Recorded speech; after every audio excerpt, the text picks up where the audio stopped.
live, man. Yo, is this thing on?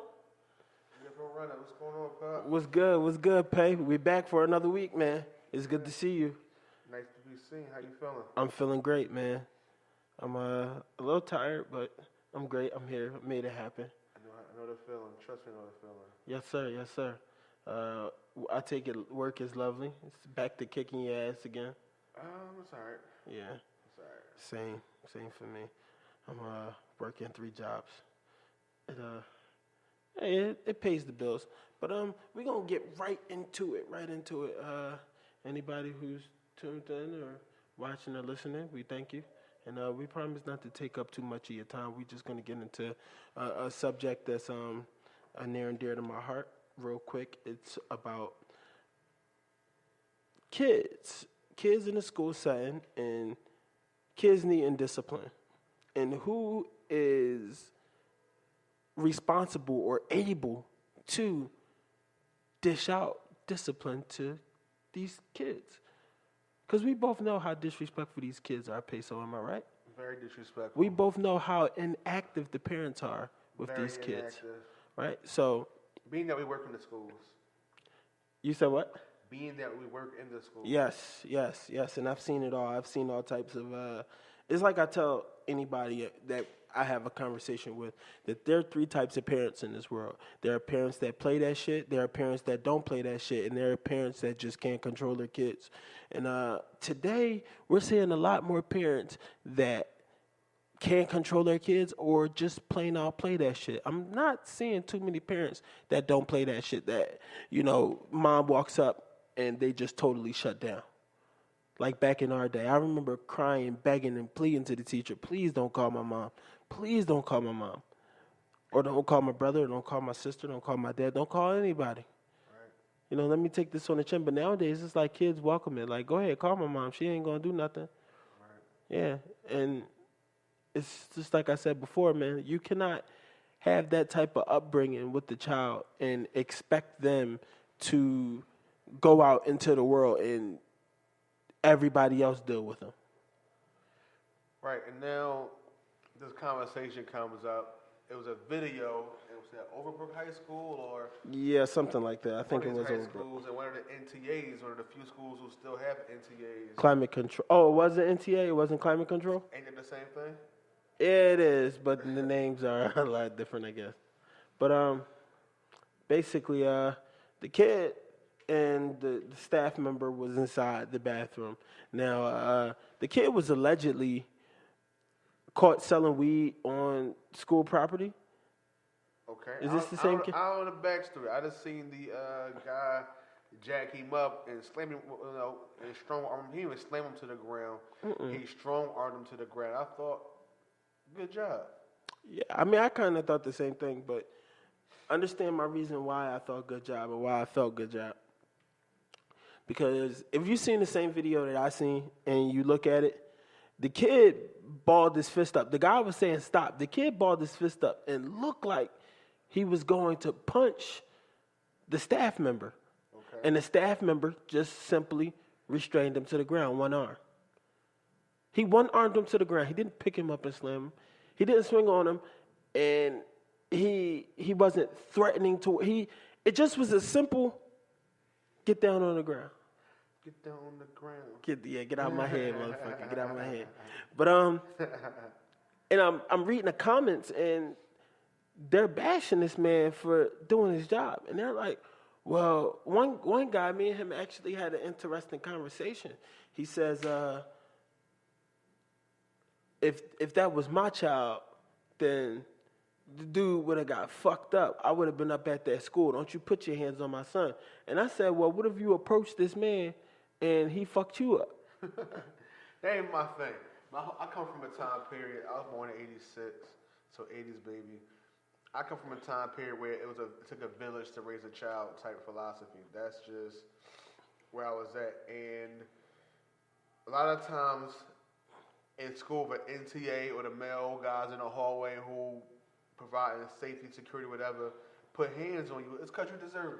Yeah. You're not walking around trying to fuck you up for no reason. You trying to stay in manhood, and you think you're a man, so they treat you like you're a man, and you dust yourself off, and you keep it going. And you got all these parents today talking about, well, that's my child, don't touch my child, I'll do it when I get home, tell me and I'll do it. Well, if you was doing your job in the home, he wouldn't come to the school thinking he grown. Yeah, So, sometimes true. A lot of the time, most times true. It's just like I said, man, parents that play that shit, that condone that type of shit, or that mentality, it's just like I said, if only you, and I said this before, and I'll say it again, if you're saying that only you is allowed to discipline or redirect your kid when they do wrong, then there's a jail cell or there's a headstone with that kid's name on it. And that's the truth. And I'm not sugarcoating it. I'm not beating around the bush. I'm saying it flat out.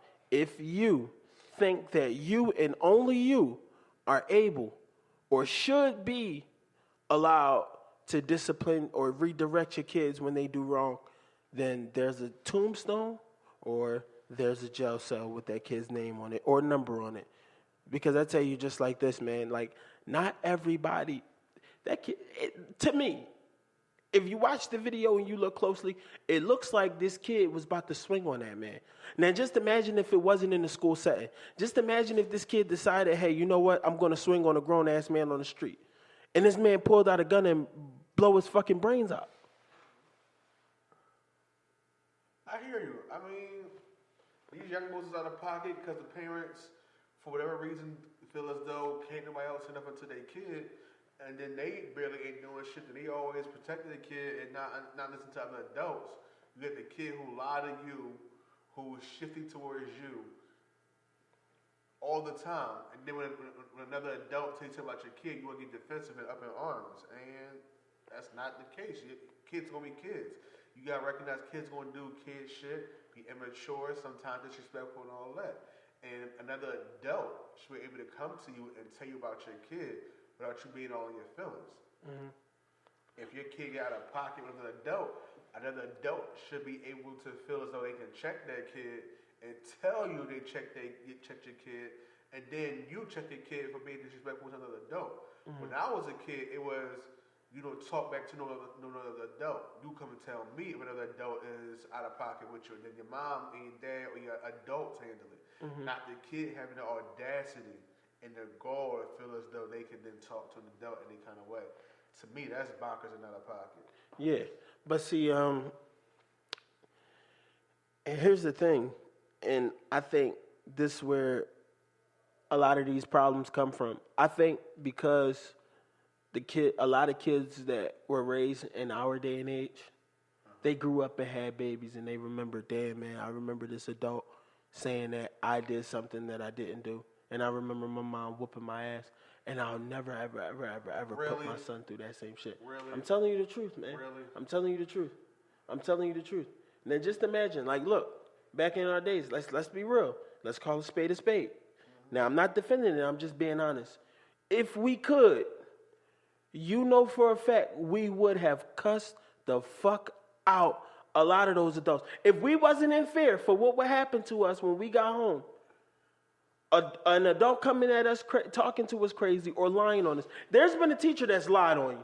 There's been a teacher that's jazzed up the story. No, I'm saying though, there's been a teacher that's exaggerated the story. Okay, but did I do something though? I did something. Yeah, but that's what I'm saying. Your parents fucked you up. Now, a lot of parents back then understood, like, okay, this teacher just may be exaggerating, but you want to get fucked up for even putting yourself in that position to be exaggerating on. Exactly. I did something. Now, they might have taken the story to the next level or put some sauce on it.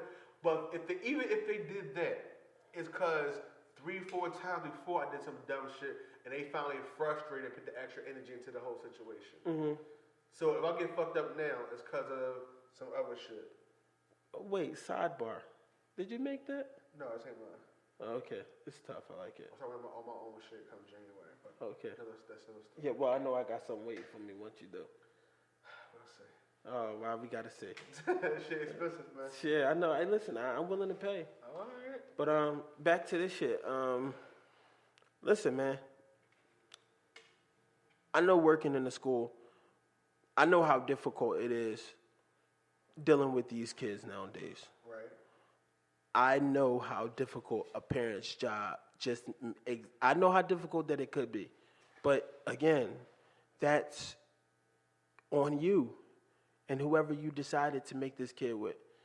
If you throwing up, oh, I'm a single mother, then you shouldn't have fucked that guy who had no intentions on raising what came out of you. Yeah.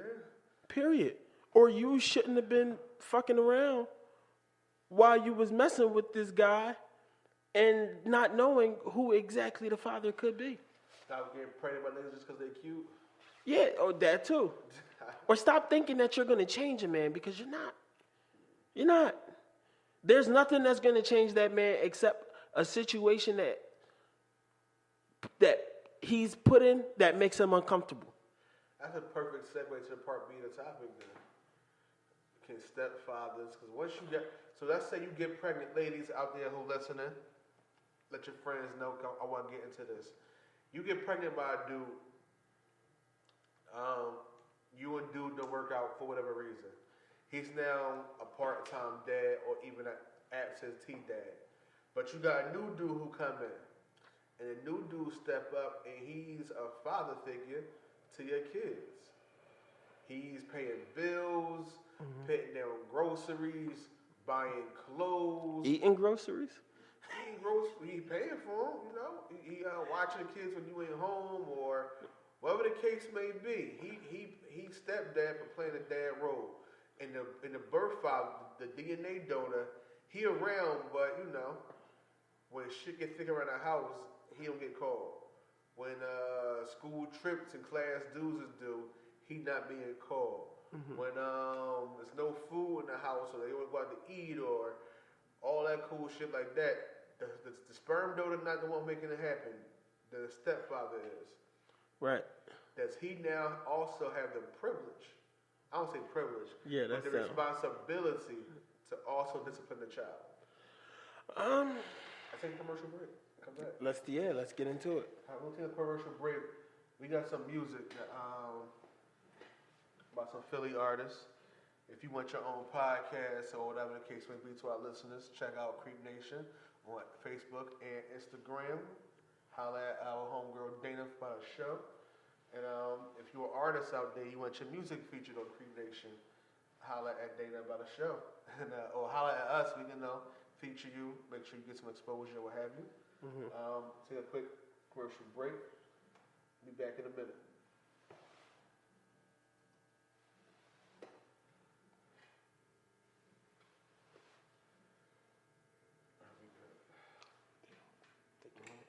Okay.